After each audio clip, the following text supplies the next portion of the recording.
So I'm wearing, instead of my Rotary badge, I'm wearing my Kennedy Space Center Visitor Complex badge. I don't know if you can see that. Marianne and I each received one of these a few years ago when we saw a rocket launch, and it was one of the most amazing things we'd ever seen. I encourage you, if you ever get a chance to see an actual live rocket launch, by all means do so. And I'm very excited that tomorrow, the first American space flight with humans aboard in 9 years is good to go. Tomorrow, liftoff is scheduled at 1:33 p.m., almost 24 hours from now, weather permitting.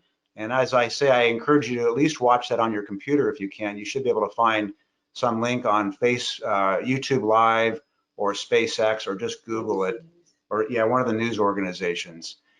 And just a great time. I think we can use some really good news. And by the way, Glenn was saying we needed to raise the bar a little higher, and Dana Campbell wanted to raise the bar higher, so we ordered a space launch, but they couldn't do it today. We only do it tomorrow. But it's very timely that our guest today is space and science broadcast journalist Dave Schlom. I've been following Dave for many years on his PRX syndicated radio show Blue Dot, produced by North State Public Radio. And Dave has interviewed some of the most important scientists and space explorers of our generation, not to mention many authors and filmmakers and journalists from around the world. Blue Dot has been featuring a series of shows commemorating the 50th anniversary of the Apollo program. Dave reports on all things related to the golden age of space exploration. His show Blue Dot airs every Friday at 10 a.m. and Sunday at 3 p.m. Please welcome Dave Schlom. Dave. Well, hey, and thanks for that nice introduction. And I hope everybody's doing well and staying safe and sane right now. Thanks to Mike for inviting me, and it's a privilege and an honor to speak to you all today. I put over in the chat box, feel free to ask questions anytime. I'll try to glance over there, and if I see something that I want to answer or can, I sure will. And I'll save some time at the end. Nancy said something at the beginning that struck a chord with me about Memorial Day. We also should think about those brave Americans who lost their lives in our space program, the Apollo 1 astronauts in the terrible fire on the pad in 1967, and the Challenger astronauts, including a school teacher, Krista McAuliffe, in 1986. And then Columbia, which disintegrated trying to re-enter the Earth's atmosphere in 2003.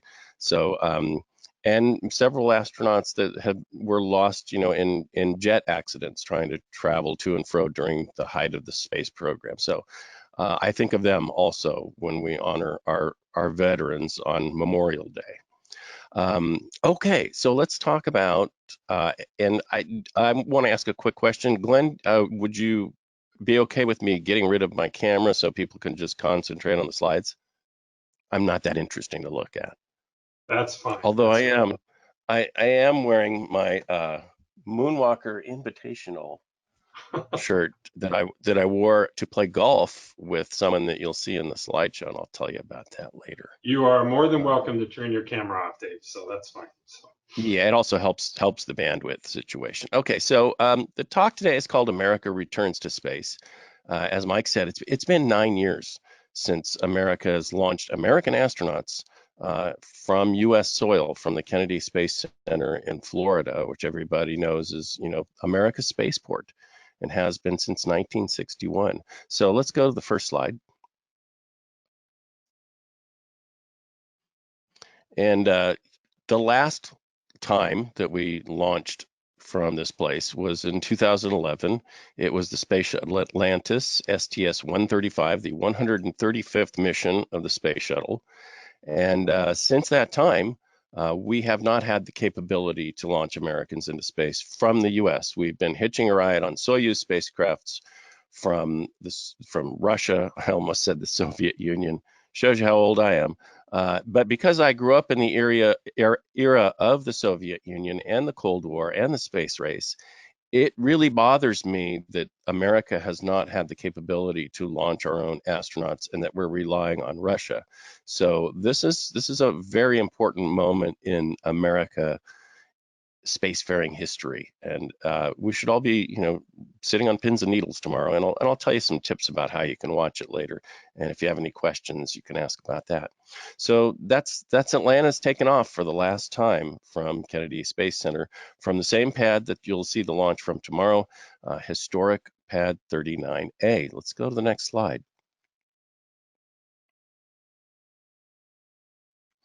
Okay, so this is an aerial view of the launch complex at Kennedy Space Center. And if you ever get a chance to go there, it's one of the most amazing places in the world. Of all the NASA centers, like in Houston and JPL in Pasadena, Ames in the Bay Area, they're all really neat and they're all important.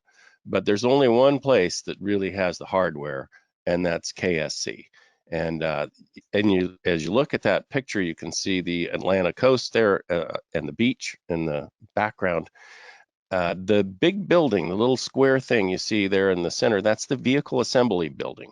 And that's where the rockets that went to the moon, the Saturn V's, were assembled. The space shuttle was put together. It's the largest building in the world in terms of volume.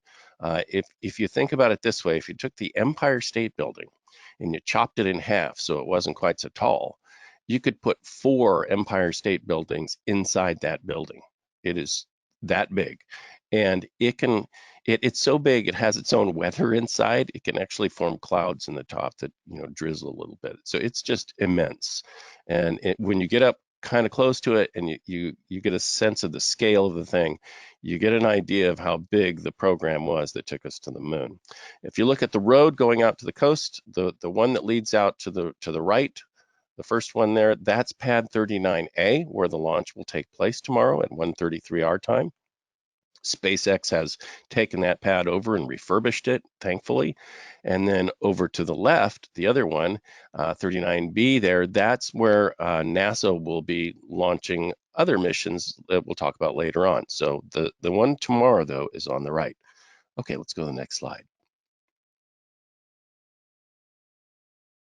Well, there's the VAB, the Vehicle Assembly Building, at the height of the Apollo program. This is the rollout of the Apollo 8 Saturn V, the first rocket that went to the moon, and my personal favorite Apollo mission. And if you talk to any of the old hands in the Apollo program, and I have, we all agree that the most important and most inspirational mission to all of us was Apollo 8, that first trip around the moon on Christmas Eve of 1968. So you get a sense of the size of that building. That rocket is 363 feet tall. It would stretch across a football field and then some. And 6 million pounds of thrust. It was a behemoth and still the most powerful rocket that's ever flown. It had the capability to launch payloads to the moon, and we haven't had that capability since 1972. Next slide. Here's the trip out to the launch pads. You can see this Saturn V is headed out to pad A, where they'll be going tomorrow. Our astronauts tomorrow will be headed out the same road that the crawler went out, and that crawler is an amazing machine. It's just it's just built specifically to roll out rockets. It took the space shuttle out to the pad and the Saturn V's. And you can see there's the 3 different pads, pad A, B, and C. Pad A and B are going to be used here a lot in the next couple of years, we hope. And they've got the old lights there that let you know what's going on. When it's red, you're not allowed in. They're going to launch a rocket. When it's amber, things are getting ready to go. And when it's green, it's okay. There's nothing out there. Here it's yellow because you got a rocket headed out to the pad. So be careful. You don't want that thing running you over, even though it only goes like 1 mile an hour. Okay, next slide. And there's liftoff of Apollo 11, the first mission to the moon. Same pad, same historic pads that you'll see tomorrow, but it'll look a lot different. But if you look at the base of it, down there at the bottom, the concrete structure there and the blast deflector, that's all still the same. That's all still exactly the same as it was when Neil Armstrong and Buzz Aldrin and Mike Collins headed off to the moon for that historic landing that we celebrated the 50th anniversary of last summer. Okay, next slide. And then same pad, here's the space shuttle sitting on the pad. a smaller rocket. It was designed basically to build the International Space Station, to put satellites in orbit, to service them. It put the Hubble Space Telescope in orbit, and those two things, I think, the construction of the International Space Station and the Hubble Space Telescope are really the main legacies of the space shuttle program. 135 missions, and of course, 2 of them were disastrous, killing all aboard. Challenger in 1986 and Columbia in 2003. And I bring that up because you need to know that if you watch tomorrow, it's not, this isn't a movie, this is the real deal, and it literally is very dangerous. The last rating that I saw in one of the press conferences I attended in the last couple days was it's about 1 in 270 are the chances of failure, which sounds kind of scary, but for rockets, that's pretty good. That's a pretty robust system. I am pretty confident. I'm going to say real confident that this is a safe system that you're going to see launching our 2 astronauts tomorrow. Okay, next. Okay, so today at the pad, right next to it is this big giant building, this shed that houses the Falcon 9 rockets that SpaceX has built. SpaceX started building these rockets and launching them about 10 years ago, right at the end of the space shuttle era, and has worked on perfecting them. I'm trying to remember how many flights we've had now, something like 20 or 30. I probably should know that, but we've had several flights, dozens of flights of the Falcon 9 rocket, and all of them successful, and that's a good sign. So let's look inside. Next slide. So here's the Falcon 9 rocket there on the left and the right. Those are the rockets that they're going to be using to launch astronauts to the International Space Station. So they, unlike the Apollo era and the shuttle era, when they would assemble the rocket vertically in that giant building you saw, now they work on them horizontally and then they erect them at the pad, which is, really quick and easy way to do this, very efficient. One of the things about SpaceX is, they're very efficient in what they do and innovative. And it gives me, a lot of hope for the future of American space business that, we've got a company like this so innovative that has worked on this and developed a system that seems to be very robust. Okay, next slide. So here's the pad. There's the rocket. That's what it looks like right now. It's sitting on the pad. This is the new SpaceX gantry, if you will, the launch tower, and the new crew access arm that they have built for the crew. So we will see astronauts. Bob Behnken and Doug Hurley tomorrow will be walking across that arm and getting into the spacecraft. They'll be getting in there about 11 o'clock our time and getting ready to head off to the space station. So that's what it looks like basically right now in Florida. And that's the Falcon 9 rocket. And I'll show you a slide later on where it'll break down the components of it and we'll talk about how it works. But that's what it looks like if we were standing there right now. Okay, here's a kind of a cool video. I'm gonna go ahead and press play. Let's watch this. One of the awesome things, if we can get this to work. Dave, I didn't see that this video was there, so I didn't re-import it. I apologize. No, it's okay. It's no big deal, Glenn. This was an optional one anyway. One of the wonderful things about the Falcon 9 rocket is it's reusable. So after it goes up, about 9 minutes after getting the rocket up out of the Earth's atmosphere, it will return. It will fall back, and then it will use its engine, reignite, and land back on its pad. So it's a reusable system, and they've really perfected this. They land them out on a barge just off the coast or back on the Florida coast, which is what you see here. Okay, let's go to the next slide then. Competing with SpaceX is Boeing. This is their Starliner. It's going to be launched on an Atlas V. They failed to achieve orbit in a demo test this last year. So they didn't win the race to see who would get Americans to the moon, but they're still the co-equal partners with SpaceX. So we'll have 2 launch systems that will be able to ferry astronauts into low Earth orbit to the space station. Each one can take up to 7 astronauts, usually 3 or 4 would be ideal. 7 would be a bit crammed, but they can. And so this will fly again next year. They'll get it figured out. I'm sure they just had some software glitches with some timing issues. But this is going to be our other launch system. So we have 2 companies, Boeing and SpaceX, both giving us the capability to get our astronauts from Florida to the International Space Station. And that allows NASA to concentrate on a bigger goal. So let's look at the next slide. We haven't been to the moon since this guy, who I wore my shirt for you today from the Moonwalker Invitational from 2009. I played golf with him. That is Gene Cernan, the last man to walk on the moon. Sadly, we lost him a couple of years ago. He's no longer with us, but he was the last man to walk on the moon in 1972. And it was always his dream that we would return to the moon in his lifetime.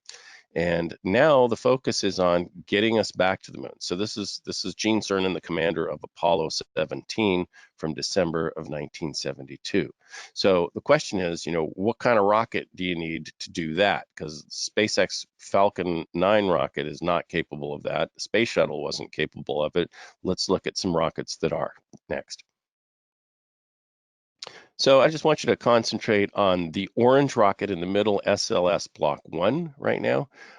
That is the NASA rocket. This is why we're having these private companies work on getting astronauts to the space station, so NASA can concentrate on the Artemis program that is trying to return us to the moon by 2024. That's the Block 1 spacecraft. The SLS means Space Launch System. It has the power to get that spacecraft to the moon. So the module at the top, the Orion spacecraft, is kind of like Apollo on steroids. It looks a lot like the Apollo spacecraft. You see the Saturn V over there to the right, still the most powerful rocket to ever fly. The Falcon Heavy over to the left, the second from the left. That rocket launched a Tesla famously towards Mars. So that's one of the SpaceX rockets. It's capable of sending payloads out, into the solar system. Right now, the cargo SLS Block 2 cargo ship, that will be what will send like the lunar lander that we develop, whatever company does that. Perhaps Jeff Bezos' company. We'll see what happens with that. We're not sure yet. But those 2 rockets, the orange ones, will be part of the Artemis program that are going to get us back to the moon in a sustainable way, where we'll set up, some kind of a base there and continue to explore on from there, probably Mars. Starship on the right is also a SpaceX program.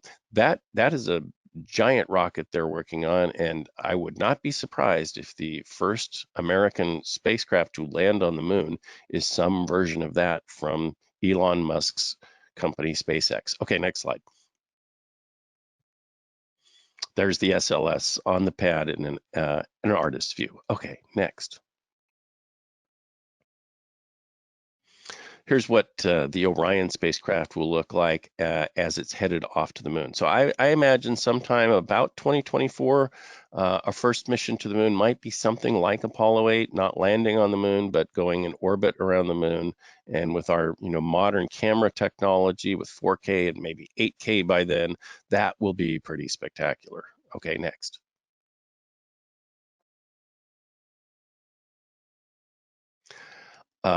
Okay, I saw your questions over there about Douglas Lovero, and I'll try to answer them later. SpaceX Crew Dragon, this is basically what you're going to see tomorrow. The Falcon 9 rocket on the left, the Crew Dragon capsule in the trunk, basically that's there for holding cargo. It's got these amazing thrusters for launch escape, the Draco thrusters. In the old days, a rocket attached to the top would lift the command module if it was Apollo off away from an exploding Saturn V. Thankfully, that never happened. This rocket is capable of lifting Doug and Bob away from a Falcon 9 if there was some kind of catastrophic explosion. So let's hope they don't need to use that tomorrow, but you want to have that capability. And then, of course, the goal is to dock with the International Space Station. So the timeline is they'll launch tomorrow, and if they launch at 1:33, about 16 hours later on the next day, they will dock with the International Space Station. And you can watch all that on nasa.gov. Just go there on your computer. If you have Dish or DirecTV, the NASA channel is right there. It's a free channel, and you can watch it there. Okay, next. Okay, here's our intrepid crew. On the left, Bob Benkin, and on the right, Doug Hurley. Bob is an Air Force test pilot. He's flown twice in space on the space shuttle.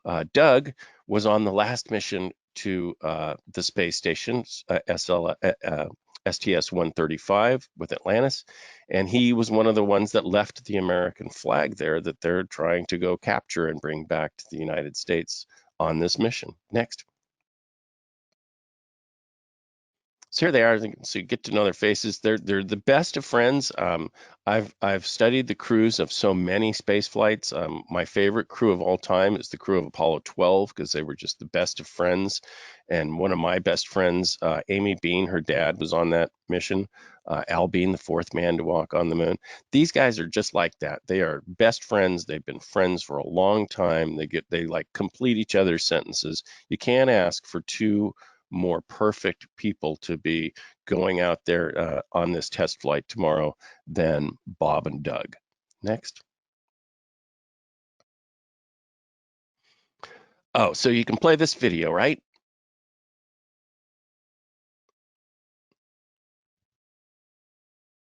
Oh, here we go. Yep, I can. Here we go. So here's I don't know if you can make it full screen or not, but here's a cool animation.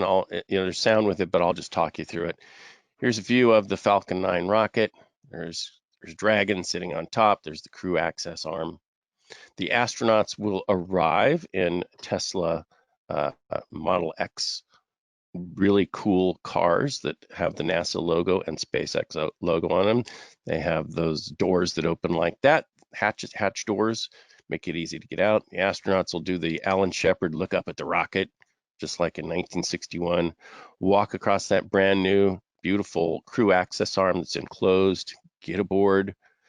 The spacecraft is all touch screens. They call it the flying iPad, which is not maybe accurate, but it does use touch screen technology instead of manual switches and things like that.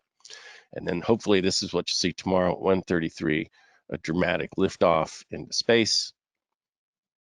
They'll pull up to 3 or 4 Gs on their way up there, and about 9 minutes in, the spacecraft will separate, Falcon will separate from Dragon, and the Merlin vacuum engine will ignite, specially designed to operate in the vacuum of space, getting them into orbit, and then it will fall back to Earth. And then Dragon will continue on to the space station. Here's the view from the cupola. Interesting fact, Bob was one of the astronauts that installed the cupola and brought it up to the space station, so it's kind of cool that he's going to be going back. The nose cone will open up and allow the docking probe to dock with the space station. And they are flying at 17,500 miles an hour over the Earth, dock with the space station, and then they'll probably spend a month or so on orbit in the space station before they come back to Earth. And then when they do that, they will separate, of course, and say goodbye to their friends and have that flag with them from the last mission. I'll tell you a little bit about that as I end my talk. Just like in the Apollo missions, the Dragon will fall back to Earth in a kind of a ballistic trajectory using a heat shield. It's much safer than the space shuttle with those heat-resistant tiles. And then the parachutes will deploy, and they will splash down into the Atlantic. So that's basically it for the video, other than watching it fall in the water. But hopefully this will happen about the end of the summer. We should see them return to Earth. And nobody will feel good about this mission until this moment, because these two guys are family men, they're dads. We want them home safe with their families. Okay, last slide.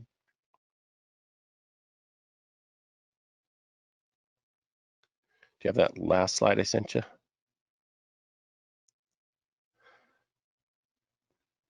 I say, okay, it is I'm getting weird there. trying to Hold get on. out. I just got to get out Trying of to, it. yeah, I will answer. There's a question. Why did Douglas Lavero resign? What was his mistake? That has not been made public. Nobody knows. I've even talked to some insider type people that I know, and they don't really know. So we don't know why he resigned. It had to be something bad. I don't know what he did, but something. But it sure was a kind of a scary thing to happen a week before. Here's the picture we want to see. There's the flag on the space station. It was first flown by STS-1 Columbia in 1981, and then flown again by the final shuttle flight. And it has a little insignia on it, says to only be returned to Earth by an American crew launched from American soil. So the capture of the flag happens, we hope, starting tomorrow. Okay, that's the end of my presentation. Do you have any other questions you want to ask? Did they name the capsule yet? It's just called Crew Dragon Demo 2. That's all it's called. They might have a nickname, but they haven't released that. It's called Dragon. But no cool name like Columbia or something like that. All right. Any other questions for Dave? You're welcome to unmute yourself and ask questions as well. Sure.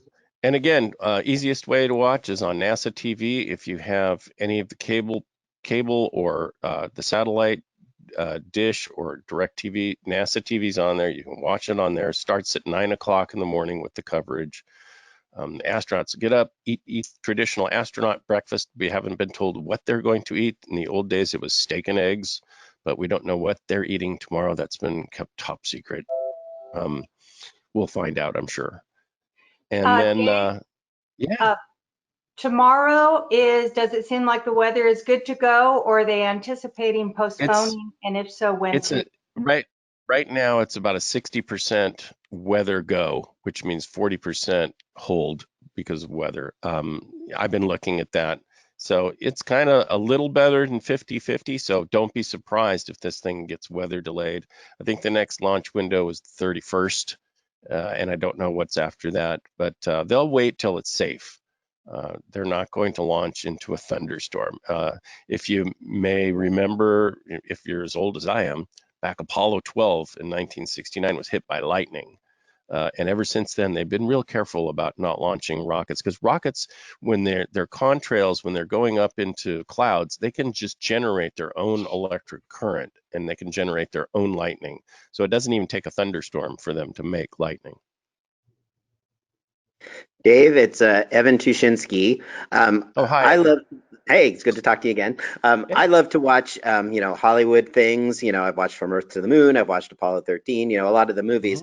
Are there, and obviously one of the beans. Are there any of the productions that you have found to be, accurate and good? And are there ones that you tell people to steer away from because they're so far off the pale? Yeah. Well, I would say for the real life stuff, From the Earth to the Moon, especially the episode about Apollo 12, is pretty darned accurate. It features one of my best friends in the world, Jerry Griffin, was the flight director for that mission, and Amy Bean's dad. And it's just a wonderful story, really well told, very accurate.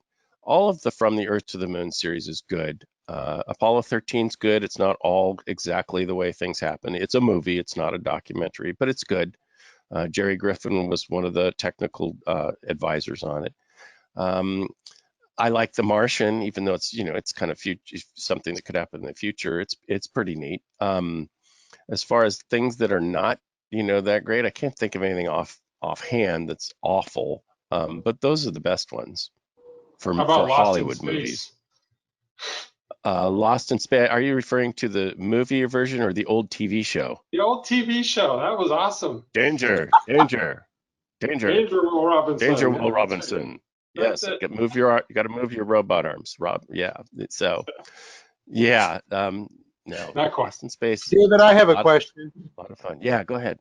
Yeah, David, this is Rob Lightfoot, and thank you for your presentation. This is wonderful. I grew up glued to the set. I followed all the launches. It was what I did as a kid. There's like a lot of people our age, I suppose. But my question is, do they have, assuming things go well, do they have a roster going forward of who's going to be Yes, going they up do. into space? And if so, who's the next woman on board to do that? Sunny Williams will command the next mission. Sunita Williams is going to be the next commander. So yeah, and there's other women too. Just because it's two guys the first time, don't think that's the normal way they're going to do things. So Sunny Williams is going to be the next commander, and I just saw, and I can't remember her name, a rookie astronaut. She just seems fabulous, female test pilot, and a Marine. And she's going to be making her rookie flight, I think, on the Boeing Starliner, and that'll be next year. So yeah, there's a group of astronauts, and you can go to the NASA webpage and meet them all and get their biographies. There's a group of astronauts that have been embedded with Boeing and SpaceX for the last 6 years or so, that have been training and helping them develop these spacecraft. And so they are the experts in the spacecraft systems for each. Hope that answers your question. Any other questions?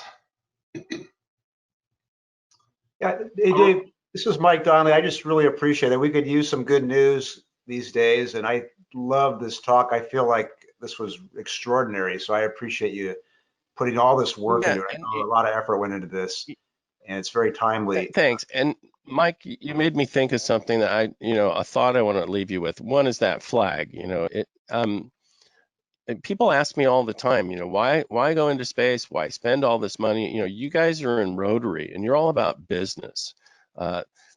The space program generates about usually $7 to every one that is spent on it. And you have to remember that, when you're talking about a company like SpaceX or Boeing, these are manufacturing and engineering jobs. These are the best jobs in the country, and these are people that are highly motivated. These are our best and brightest. So, we're talking about jobs and job creation for the future when we talk about these programs. So there's a lot riding on tomorrow. Not just American prestige and oh yay, let's watch America go back into space, but jobs and industry moving forward, because space is really where it's at in the future, and mining materials from asteroids and the moon is probably about 50 to 60 years away. But it still is going to be a big part of the economy of the future. And like I said, these jobs that are generated by these companies and by NASA, these are high-paying, good jobs where they attract the best and brightest of our citizenry. And so it's money well spent. When you look at surveys by government agencies, what's the best government agency to work for? NASA always comes out number one. And right now, the last survey I saw, as far as the space centers, what's the best space center to work at? It's Kennedy Space Center. That's where the hardware is. That's where the action is. So, I want to leave you with that thought, that this isn't really about just spending money. It's also about making money, and it's about job creation. David Scordmarco, I just want to ask, what is your connection with NASA, Blue Dot? My connection is just friends. I have friends that are from that generation. They're just my friends. I have a Rolodex, of people that I can call and talk to. But most of my connections are for Blue Dot. They're mostly with people at the Jet Propulsion Laboratory. But as far as the Apollo project goes, that's where I have a lot of contacts. And those are my heroes. Those are the guys that I grew up watching, and they're all, pushing 90 or above. And, I call them on the phone. I talked to Doug Ward. He was one of the voices of Apollo just the other day. We talked for 2 hours on the phone, and I finally had to say, Doug, I gotta go. I hate to even cut this off. But they love, sharing the stories of, when they worked during the height of the space program and our trips to the moon. They always tell me, like, well, I don't really remember anything when I first asked them. And I say, oh, I know you don't remember anything. Let me ask you a question. And then they remember everything. And it's wonderful. So Get a I'm great just very, very lucky to have friends like that. But as far as my official affiliation, none, zero, just a guy. Great. All right, David, thank you so much for presenting today. It was an amazing presentation, and we were lucky to have you so close to the actual launch. So thank you so very much for joining us today. As you probably heard me mention earlier, we are in our 100th year as a club in Chico, California, and our signature project, or our centennial project this year, is going to be a neighborhood park on Ceres Avenue. We'll be breaking ground hopefully in the next couple months on that, and it'll be spending much of the next year or more on supporting and getting that project going in partnership with CARD and the city of Chico. So we'll be making a donation in your name to that project for speaking with us today. So thank you again very, very much. And Glenn, thanks for yes. being my wingman. Hey, I'm happy Appreciate to do it. I'm happy to do it. So